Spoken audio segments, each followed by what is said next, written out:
नमस्कार मित्रों। आज हम ब्रह्मा पुराण की उस महागाथा को सुनने जा रहे हैं जिसमें एक यज्ञ बना पर अधूरा रहा, जिसमें देवता तो पहुंचे पर देवों के देव महादेव नहीं, जहां पूजा हुई पर भक्ति नहीं थी, और जहां अहंकार के सामने जप तप और त्याग की शक्ति खड़ी हुई तो सृष्टि कांप उठी।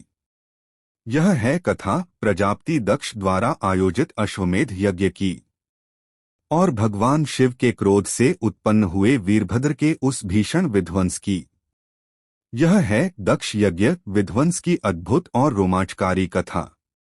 आइए आरंभ करते हैं। ऋषियों ने कहा, ब्रह्मन, वैवस्वत मनवंतर में प्रचेताओं के पुत्र प्रजापति दक्ष का अश्वमेध यज्ञ कैसे नष्ट हुआ?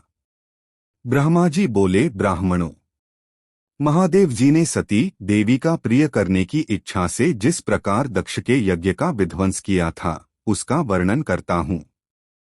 पूर्वकाल की बात है, महादेव जी मेरुगिरि के ज्योतिस्थल नामक शिखर पर, जो सब प्रकार के रत्नों से विभूषित और पलंग की भांति फैला हुआ था, विराजमान थे। गिरिराज कुमारी पार्वती सदा उनके पार्श्वभाग में बैठी रहती थीं। आदित्य, वसु, अश्विनी कुमार, गुह्यकोन सहित कुबेर, महामुनि शुक्राचार्य तथा सनत कुमार आदि महर्षि उनकी सेवा में उपस्थित रहते थे। अत्यंत भयंकर राक्षस एवं महाबली पिशाच, जो अनेक रूप धारण करने वाले तथा नाना प्रकार के अस्त्र शस्त्रों से सुसज्जित थे, भगवान शिव के समीप रहा करते थे। भगवान के पार्षद भी वहां मौजूद थे। वे सब अग्नि के समान तेजस्वी जान पड़ते थे। महादेव जी की इच्छा से भगवान नंदीश्वर भी वहां खड़े रहते थे। नदियों में श्रेष्ठ गंगाजी मूर्तिमती होकर उनकी सेवा में संलग्न रहती थीं। इस प्रकार परम सौभाग्यशाली देवर्षियों और देवताओं से पूजित होकर भगवान शंकर वहां सदा निवास करने लगे। कुछ काल के बाद प्रजापति दक्ष ने शास्त्रोक्त विधि के अनुसार यज्ञ करने की तैयारी की। उनके उस यज्ञ में इंद्र आदि संपूर्ण देवता स्वर्ग से आकर एकत्रित होने लगे। वे अग्नि के समान तेजस्वी देवता दक्ष के अनुरोध से प्रकाशमान विमानों पर बैठकर गंगा द्वार को गए। पृथ्वी, आकाश तथा स्वर्गलोक में रहने वाले सभी देवता प्रजापति के पास हाथ जोड़कर उपस्थित हुए। आदित्य, वसु, रुद्र, साध्य तथा मरुदगण, ये सब यज्ञ में भाग लेने के लिए भगवान विष्णु के साथ वहां पधारे थे।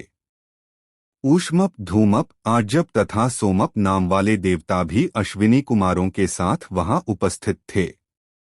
ये तथा और भी अनेक भूत प्राणियों का समुदाय वहां एकत्रित हुआ था। जरायुज, अंडज, स्वेदज तथा उद्भिज भी उस यज्ञ में सम्मिलित थे। देवता लोग अपनी स्त्रियों तथा महर्षियों के साथ वहां पधारे थे। देवताओं को वहां जाते देख गिरिराज कुमारी पार्वती ने भगवान शंकर से पूछा, भगवन, ये इंद्र आदि देवता कहाँ जाते हैं? महादेव जी बोले, महाभागे, प्रजापति दक्ष अश्वमेध यज्ञ करते हैं, उसी में सब देवता जा रहे हैं। देवी ने पूछा, महाभाग, आप इस यज्ञ में क्यों नहीं जाते? ऐसी कौन सी रुकावट है जिससे आपका वहां जाना नहीं होता? महादेव जी बोले, महाभागे, देवताओं ने ही यह सब किया है।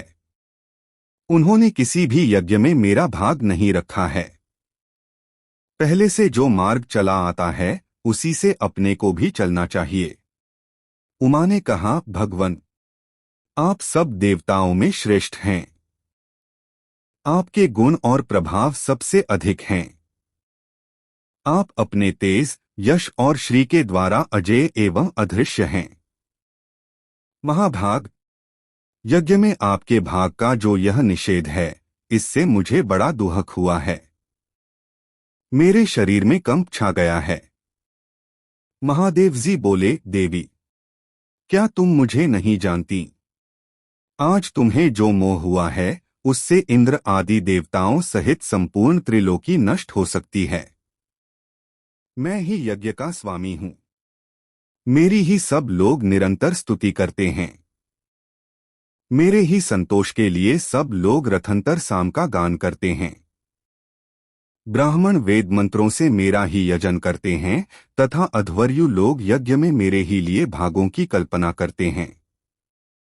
प्राणों के समान प्रियतमा पत्नी से यूं कहकर भगवान शंकर ने अपने मुख से क्रोधाग्निजनित एक महाभूत की सृष्टि की।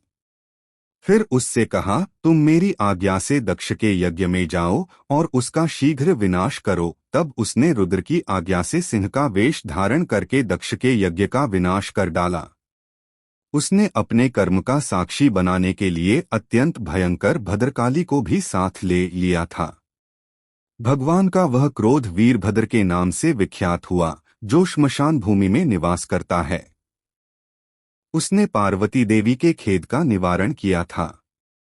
वीरभद्र ने अपने रोमकूपों से अनेक रुद्रगण उत्पन्न किए, जो रुद्र के समान ही वीर्यवान और पराक्रमी थे। वे सब सैकड़ों और हजारों की संख्या में झुंड बनाकर उस यज्ञ मंडप में गए। उनकी किलकिलाहट से समस्त आकाश गूंज उठा। अग्नि और सूर्य का प्रकाश मंद पड़ गया। चारों ओर अंधकार छा गया। उस समय वे समस्त रुद्रगण यज्ञमंडप में आग लगाने लगे। किसी ने यूपों को तोड़ डाला, किसी ने उन्हें उखाड़ दिया, कोई सिंहनाद करता और कोई वहां की सब वस्तुओं को तहस-नहस कर डालता था। कितने ही वायु के समान वेग से इधर उधर दौड़ लगाने लगे। यज्ञपात्र चूर चूर हो गए। वहां के मंडप ढह गए। ऐसा जान पड़ता था आकाश से तारे टूटकर गिर रहे हैं। कोई यज्ञ में रखे हुए भोज्य पदार्थों को खाते और सब और लोगों को डराते फिरते थे। कितने ही पर्वताकार भूत देवांगनाओं को उठाकर फेंक देते थे। ऐसे गणों के साथ प्रतापी वीरभद्र ने पहुंचकर देवताओं द्वारा सुरक्षित यज्ञ को भद्रकाली के सामने ही भस्म कर डाला। अन्य रुद्रगण सबको भय उपजाने वाली गर्जना करने लगे। कुछ लोगों ने यज्ञ का मस्तक काटकर भयंकर नाद किया। तब इंद्र आदि देवताओं और प्रजापति दक्ष ने हाथ जोड़कर पूछा, बताइए आप कौन हैं? वीरभद्र ने कहा, मैं न देवता हूँ न दैत्य हूँ, न इस यज्ञ में भोजन करने आया हूँ और न कौतूहलवश इसे देखने को ही मेरा आना हुआ है। मैं इस यज्ञ का विध्वंस करने के लिए आया हूँ। मेरा नाम वीरभद्र है। मैं रुद्र के कोप से प्रकट हुआ हूँ। ये भद्रकाली हैं। इनका प्रादुर्भाव पार्वती देवी के क्रोध से हुआ है। ये देवाधिदेव महादेव जी के भेजने से यज्ञ के समीप आई हैं। राजेंद्र, तुम देवदेव भगवान उमापति की शरण में जाओ। उनका क्रोध भी वरदान के ही तुल्य है। तब प्रजापति दक्ष मन ही मन भगवान शंकर की शरण में गए। उन्होंने प्राण और अपान को हृदय में रोककर यत्नपूर्वक उनका ध्यान किया। तब भगवान शिव प्रकट हुए और उन्होंने मुस्कुराकर पूछा, कहो तुम्हारा कौन सा कार्य सिद्ध करूं? तब दक्ष ने हाथ जोड़कर कहा, भगवन, यदि आप मुझ पर प्रसन्न हैं अथवा यदि मैं आपका प्रिय एवं कृपापात्र हूं तो मुझे यह वरदान दें, जो भी भोजन सामग्री यहाँ खा पी ली गई, नष्ट कर दी गई, यज्ञ का जो सामान चूर चूर करके फेंक दिया गया, वह सब बहुत दिनों से यत्न करके संचित किया गया था। महेश्वर, आपकी कृपा से यह व्यर्थ न जाए। ब्रह्मा जी ने कहा। भगवान शंकर ने तथास्तु कहकर दक्ष की कामना पूर्ण की। प्रजापति दक्ष ने भगवान से वरदान पाकर पृथ्वी पर घुटने टेक दिए और भगवान शिव का स्तवन आरंभ किया।